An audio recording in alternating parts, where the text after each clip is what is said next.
राधे राधे, जय Shri Krishna. Welcome to Radhe की रसोई।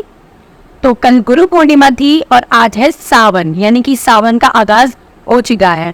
आपने भी नोटिस किया होगा कि जब से सावन का आगाज हुआ है, जब से मौसम की बदलाव कितना अच्छा है, मौसम में बहुत ठंडक आ गई है। आज हमारे यहाँ बहुत ठंडी हवा चल रही है, बारिश का मौसम हो रहा है, तो सावन शुरू हो गया है।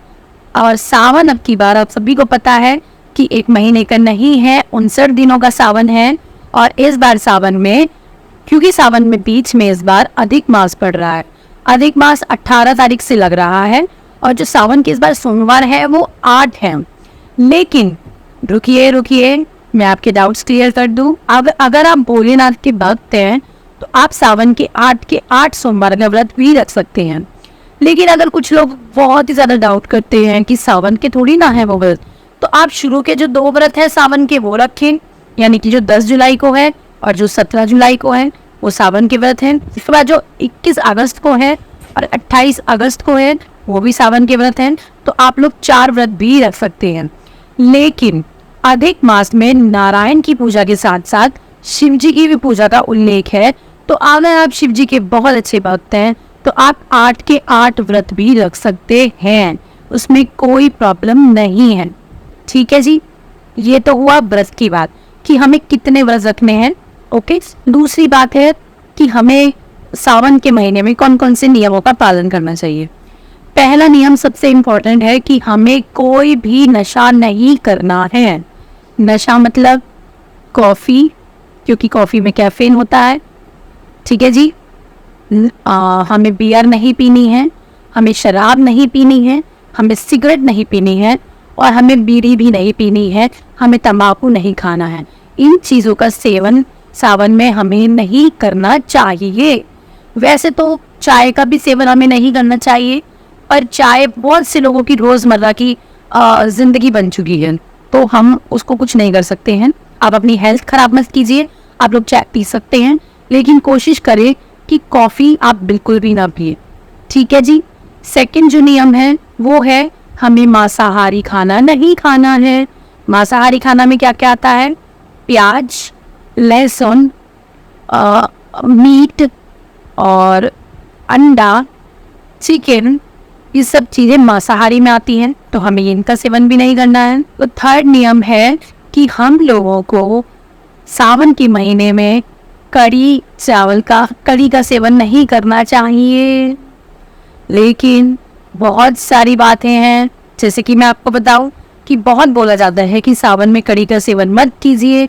लेकिन आप मुझे बताइए कि जितने भी भंडारे होते हैं सावन के महीने में, आप भी नोटिस कीजिएगा ये बात, वो सब कड़ी चावल के ही होते हैं। तो क्या ये गलत है?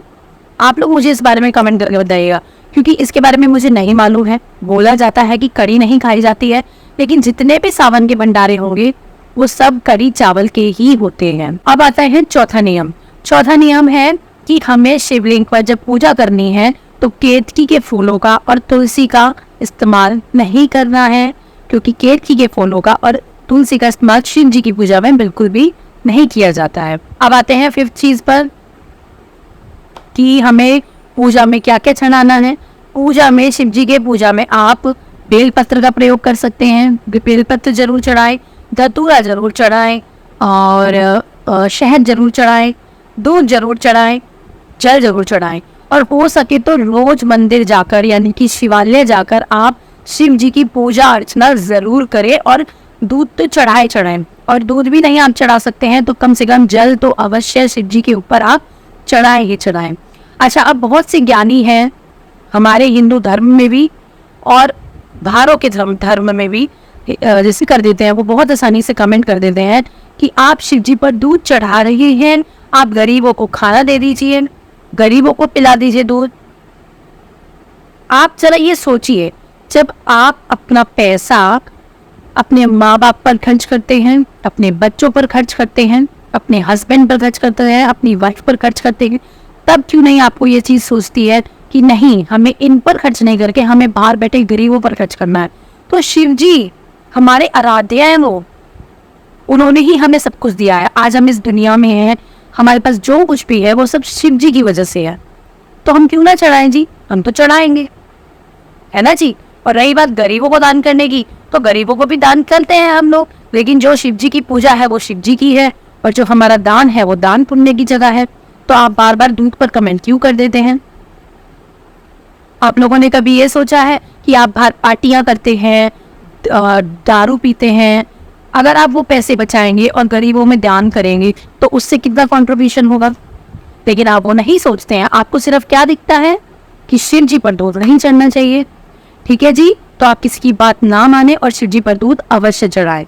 ठीक है। एक क्वेश्चन आया था मेरे पास कि मंगला गौरी व्रत कौन से होते हैं और वो कब किए जाते हैं। मंगला गौरी के व्रत भी सोमवार सावन में ही किए जाते हैं। जैसे कि सावन के सोमवार होते हैं वैसे ही मंगला गौरी के व्रत होते हैं। मंगला गौरी का व्रत सावन के हर मंगलवार को ही रखा जाता है। ठीक है, यानी कि आज मंगलवार है तो आज पहला मंगला गौरी का व्रत है। ओके, अगर आपको मंगला गौरी के बारे में विशेष जानकारी जाननी है तो आप मुझे कमेंट में बता सकते हैं। शिव जी, अच्छा अब ये तो बात हुई कि हम शिवालय में जाकर कैसे पूजा करें।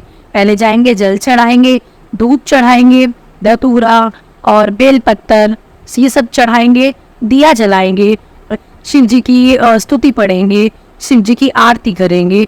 ये तो हुई शिवालय की बात। लेकिन बहुत से जो है बुजुर्ग जन है, घर की महिलाएं हैं, वो घर का काम छोड़कर नहीं जा सकती है शिवालय।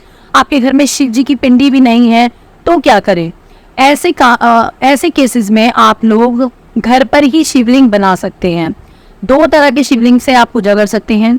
तो एक होता है बर्फ का शिवलिंग जो आप बनाएंगे, सावन के सोमवार में बनाना है तो आप संडे में बनाएंगे रात को, और वो सुबह तक बनकर रेडी हो जाएगा। आप उसकी पूजा उपासना कैसे करनी है उसकी पूरी वीडियो मैं डाल दूंगी सावन के सोमवार से पहले, आप मेरे चैनल को देखते रहिएगा। एक होता है पार्थिव शिवलिंग, यानी कि जो सावन के पहले सोमवार से एक दिन पहले बनाया जाता है, मिट्टी का शिवलिंग, और वो पूरे सावन में उसकी पूजा अर्चना की जाती है और उसके बाद उसका विसर्जन किया जाता है।